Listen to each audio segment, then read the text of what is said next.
Hello everyone, welcome to Srimati R.S. Kalaria Primary English Medium School, Junagadh. My name is Riddhi Trivedi.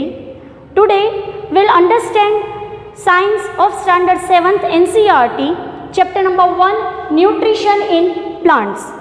Before starting the chapter, let us understand the meaning of nutrition. Nutrition means it is a process for providing or obtaining food for the growth. It includes nutrients like carbohydrates, proteins, fats, vitamins and minerals. Nutrition is necessary for the growth of every organism, whether it is a plants, animals or humans. The nutrition is required for the growth and development of the body. Plants can synthesize food for themselves, but animals, including humans, we cannot. Synthesize means combination of parts so as to form a whole. Nutrition is a mode of taking food for the utilization of a body of an organism for its growth. Today in this chapter, Nutrition in Plants, we are going to understand the two modes of nutrition in plants. So students, this chapter there are two modes of nutrition in plants. Let us have the chart. Mode of nutrition in plants, the two modes, autotrophs and heterotrophs. Let us understand the word autotrophs. Auto means self and trophs means nourishment.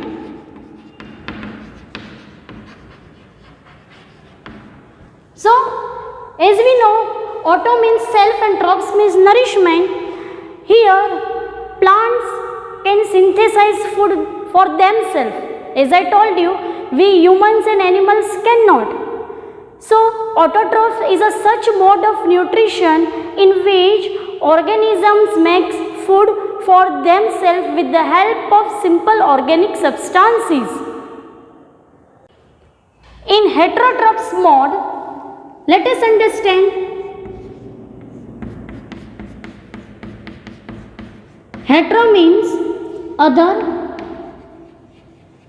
and trophs means nourishment.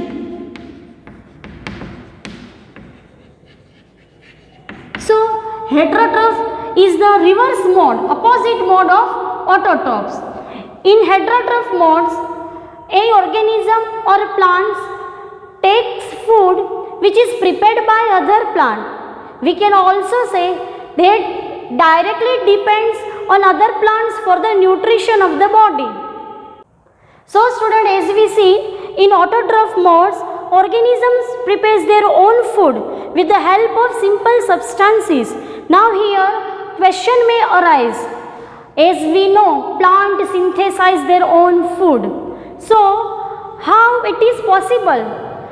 How the plants prepare their own food?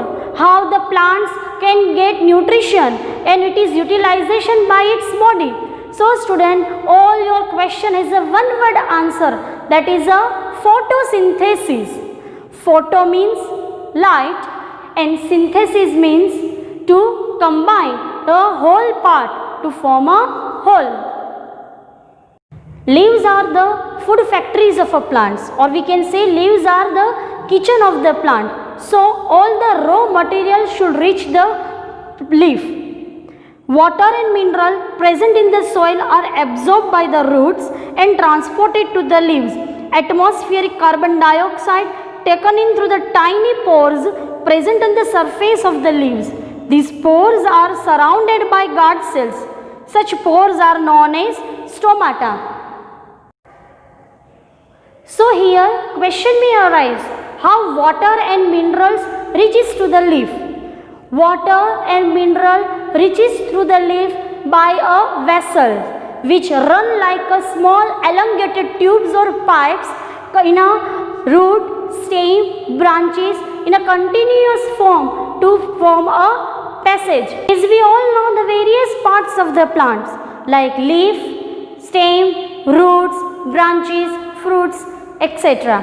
But why it is so special that the leaf can synthesize the food, not the other parts of the plants? Because the leaves have green pigment called chlorophyll. Chlorophyll helps the leaves to capture light energy of the sun. This energy is used to synthesize food from carbon dioxide and water. Since the synthesis of food occurs in the presence of sunlight, it is called photosynthesis. Photosynthesis is a very unique process on the earth. The solar energy captured by the leaves and store it in the plant in the form of the food. Thus, sun is the ultimate source of energy for every living organism. During photosynthesis, carbon dioxide plus water along with the sunlight, which is captured by a chlorophyll, that is a green pigment. Chlorophyll is a color green pigment, and that is the reason the leaf of color is green, which prepares the food in the form of carbohydrates, that is, we can say, starch, and release oxygen in the environment. So, with the help of this process, photosynthesis, autotrophs prepares its own food. So, we can say here, sunlight is the only important source of energy for every living organism. In the absence of sunlight, plants cannot perform photosynthesis process. So, did you imagine without life without the sun? As I told that carbon dioxide, water along with the sunlight with the help of a chlorophyll green pigment which prepares the food in the form of carbohydrates, that is a starch, and release oxygen in the environment.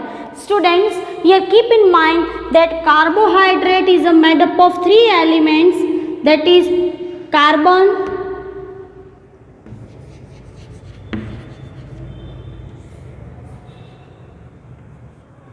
hydrogen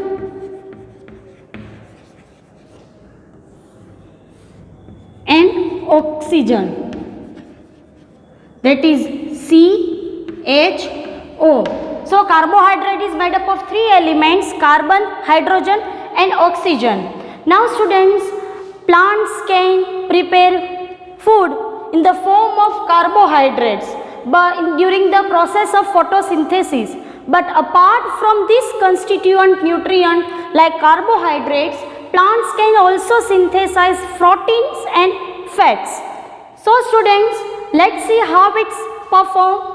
As we seen that carbohydrates are made up of three elements, carbon, hydrogen and oxygen, but proteins is of nitrogenous substance.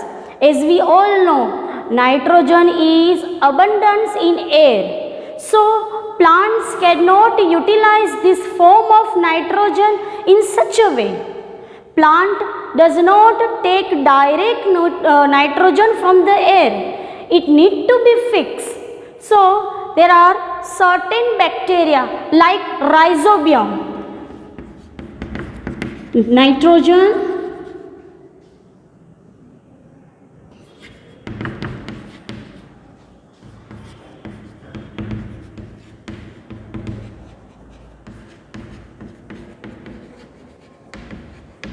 now what these rhizobium bacteria does? It takes nitrogen from the air and convert in a soluble form and fix it to the soil. So the plants can easily use this nitrogenous compound. Now this, it is not like that plants can only take carbohydrates. Apart from carbohydrates, plants can also take other constituent of nutrients. But students, rhizobium is such a bacteria which converts a gaseous nitrogen into usable form and fix in the soil. With this nitrogen, we can say we found in the farms where the farmers using nitrogenous fertilizer, which also prevents the crop from the deficiency of nitrogen. Such types of nitrogen needed for the legumes, pulses. Legumes, you are knowing the seeds of the pods inside it, like groundnut, majority of the pulses like mug, mut, chana, tur dal, urad dal, etc. For that, this nitrogen is required. Usually, crop absorb lot of nitrogen from the soil. The soil become deficient, and many a times we had seen the farmers adding fertilizer rich in nitrogen to remove the deficiency of nitrogen from the soil. In this way, the plants gets other constituent apart from carbohydrates and proteins. So we can say that in autotrophs mode, the plants prepare their own food with the help of a unique process, that is a photosynthesis. As we see in that photosynthesis, not only synthesize carbohydrate, it also synthesize proteins and fats. Now students, apart from autotrophs, now the second mode of nutrition is a heterotroph.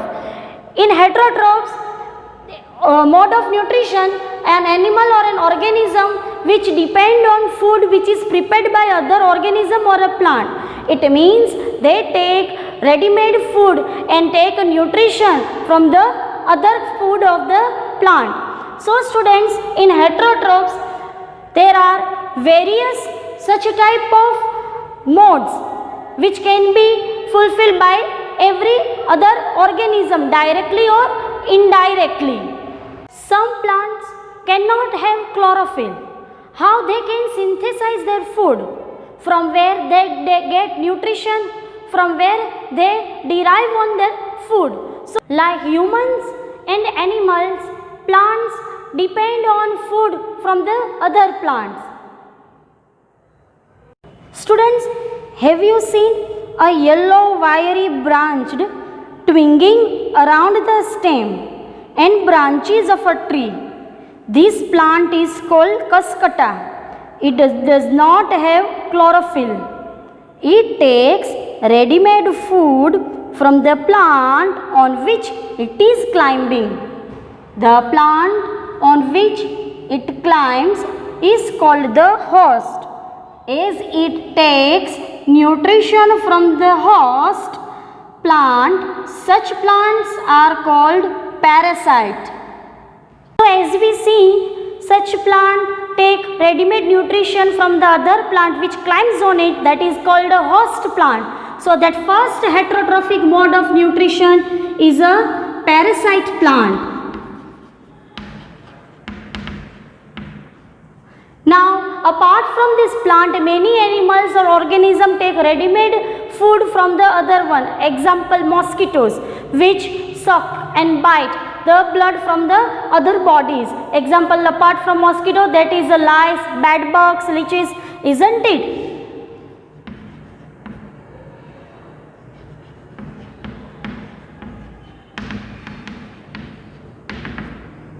Now the first one is parasite. The next heterotrophic mode of nutrition in plant is insectivorous.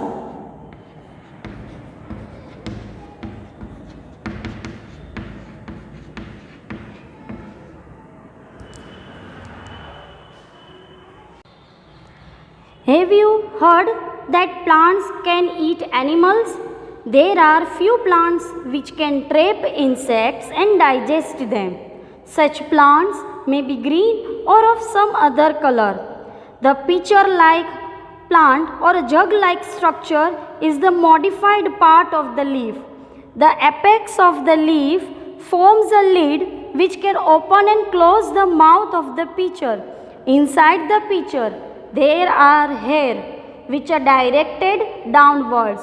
When an insect lands in the pitcher, the lid closes and the trapped insect gets entangled into the hair. The lid closes and the insect is trapped. The insect is digested by the digestive juices secreted in the pitcher and its nutrients are absorbed. Such insect eating plants are called insectivorous plants. So you might be confused why pitcher eat insects as it is green in color. Why it is necessary for them to eat insect? Because pitcher plant grows in such a soil where there is a deficiency of nitrogen. So to prevent from such a deficiency, the nitrogen pitcher plant eat insect which is digested, secreted, and the nitrogenous component will easily fulfilled for their requirement. So we can say example insectivorous plant, that is a pitcher. The box is closed. When you open the box after a few days, you will notice that a stale smell or bad smell and a small green patches around a roti and bread. Generally that is a fungi. The fungus spores are present in the air. When it is get on a hot and wet condition, it starts germinate. Some of the fungi are used for a medicinal purpose. Even the mushrooms which are edible are used for edible recipes like even pizzas. So in this way, saprotrophs is such a mode of nutrition where fungi and mushroom get nutrition from a dead and decaying matter. So the another mode of heterotrophic mode of nutrition is a very interesting one. That mode is known as symbiotic, or we can say symbiosis. Here this mode is very interesting. Here two organisms live together for sharing shelter and nutrients which fulfill their both requirement. Fungus which lives in the roots of the plant. Fungus provide water and minerals, and in return it gets shelter. In organisms called lichens, a chlorophyll containing partner which is an alga and a fungus live together. The fungus provides shelter, water and minerals to the alga, and in return the alga prepares and provides the food to the fungus. In this way, this relationship take a great work. So example is fungi we had seen. Next we had seen about the lichens, and another significance this symbiotic relationship is rhizobium bacteria. As we studied that rhizobium bacteria fix nitrogen gas to the plant which the plant easily use it, but rhizobium bacteria cannot prepare its own food. So how this rhizobium bacteria derive nutrition, from where it get? So it keep in mind students, rhizobium bacteria sits or found in the roots of legumes, pulses, isn't it? Where they get shelter and water, and in return rhizobium provide nitrogenous substance which is fixed by it and give it to the such plants. So here we can also take rhizobium bacteria. So rhizobium bacteria has a great significance in the farming, isn't it? Rhizobium bacteria is a great doing help to the farmers. So in this way the symbiotic or symbiosis relationship work with the mutual understanding. So here are the heterotrophic modes of nutrients, that parasite which derive the nutrition by climbing on a host plant. The next one is insectivorous plant, that is a pitcher plant which derive nutrition from the insect as to prevent them from the deficiency of the nitrogen. The next one is a saprotrophs, that is example we had seen mushroom and fungi which is also get their food or nutrition from the dead and decaying matter. And another and the last one is that symbiotic relationship, that we had seen fungi which lives in a plant roots, okay, lichens, alga and fungus form a relationship, and the next and last one is a rhizobium bacteria. So in this chapter we had learned most of the plants are autotroph, hence it prepares the food by themselves with the process known as photosynthesis. In photosynthesis, we have to understand that not only carbohydrate are synthesized. Apart from carbohydrate, another constituent of nutrients can be also synthesized. Next is in heterotrophic mode of nutrients, we had seen majority of the plants are organisms are parasite, which depend on other plant, that is insectivorous and parasites, and in this way we can see the mode of nutrition in plants, that is autotrophs and heterotrophs. But here one interesting thing is that insectivorous are, we can say, a partial heterotrophs, as it performs photosynthesis also, but due to their lack of nitrogenous substance, it eat insects and secrete digestive juices from it. To prevent from nitrogenous deficiency, insectivorous eat insect. Example is a very famous and common plant is a pitcher plant. So here we end our chapter. Thank you everyone.